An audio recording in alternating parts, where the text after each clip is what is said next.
자, 우리 예수님은 진실로 하나님의 아들이셨습니다. 이 땅에 2000년 전에 오신 하나님의 아들은 예수라고 이름을 붙인 사람이었고요.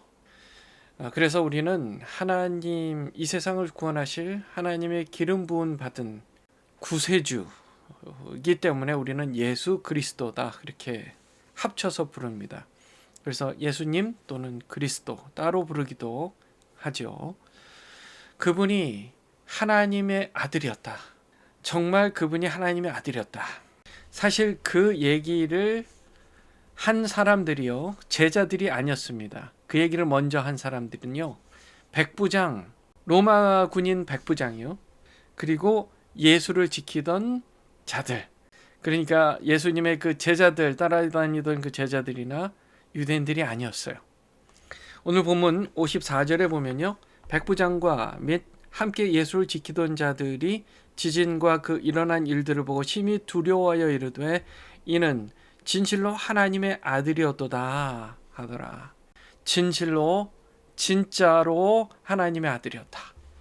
그들이 본 것이 과연 무엇이길래 하나님의 아들이라고 그렇게 믿게 되었을까?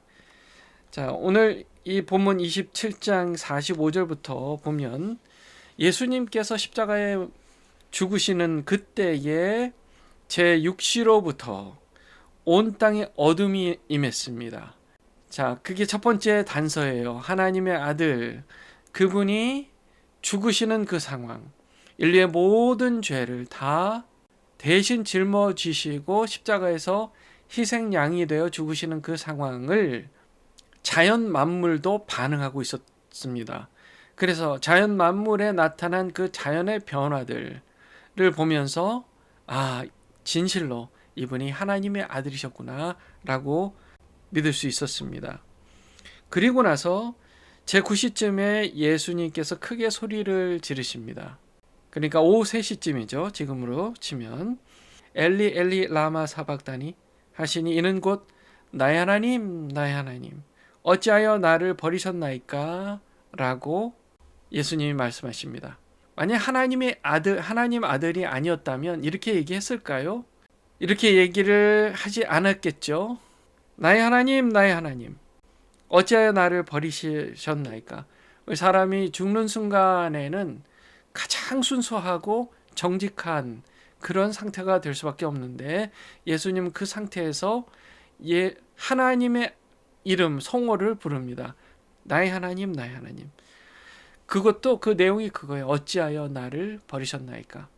내가 정말 사람들에게 입증하고 싶어서 내가 하나님의 아들이었다라고 주장했다면, 실제가 아니라 가짜였다면 이렇게 얘기했겠어요? 하나님이 나를 버리셨다, 그렇게 얘기를 했겠어요? 아니죠. 누가 봐도 예수님은 그 마지막 순간 십자가에서 마지막 숨을 거두시기 전에 이 말씀하신 거예요. 하나님 어찌하여 나를 버리셨나이까? 하나님 아버지께로부터 이 버림을 받는다는 게 얼마나 끔찍한 일입니까?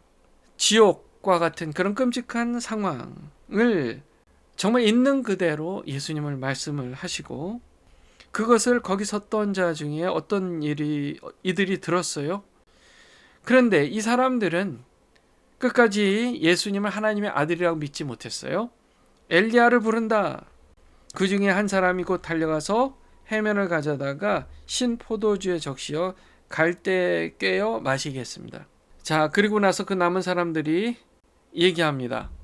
그거 그냥 둬봐. 가만 둬봐. 혹시 알아? 엘리야가 와가지고 도와줘가지고 살아날 수 있을지 하고 얘기하는 사람도 있었어요. 그러니까 그 예수님께서 십자가에 못 박혀 죽으신 사건을 보면서 그런 생각을 하는 사람도 있었던 거예요. 혹시라도 어떤 뭔가 참 기적적인 일을 일으켜가지고 이 십자가에서 내려와서 살아났다, 이런 모습을 보이진 않았을까?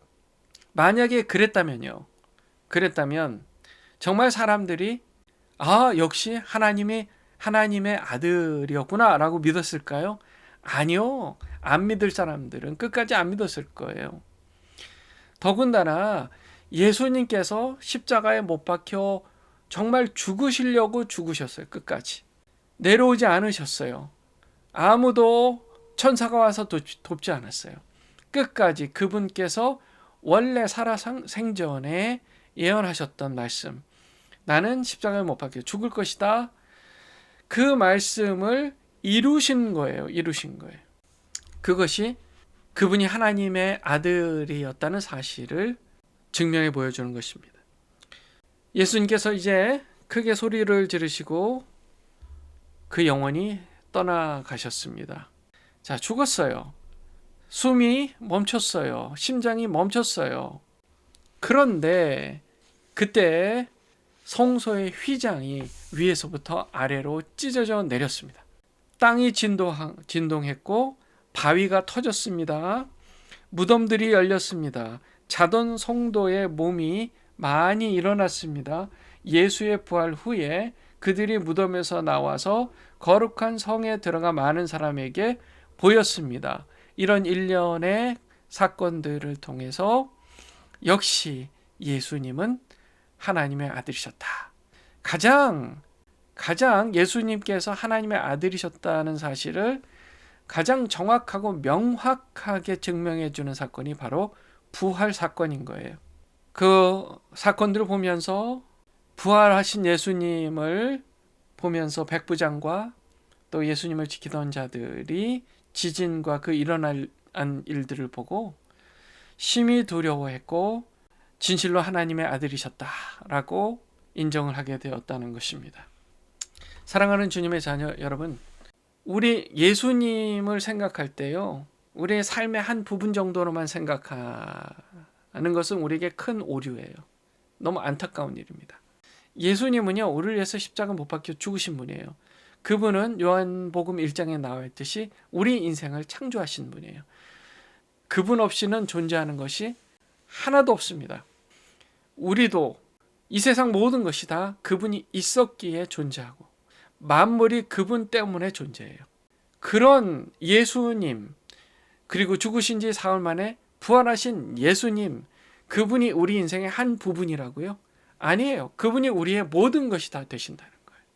그분이 우리 인생의 모든 것입니다. 모든 것, 정말 모든 거예요. 그래서 그분을 위해서 살아야 돼요. 그분이 우리의 모든 것이고 그분 없이는 우리는 아무것도 아니에요. 그런 우리 주님 바라보며요, 우리는 부족한 연약하지만 예수님께서 행하시고 일하시고 죽으시고 부활하신 것이 다 우리의 것이 된 거예요. 우리도 부활할 거예요. 우리도 영원히 살 거예요. 주님과 영원한 나라에서 영생을 누릴 거예요.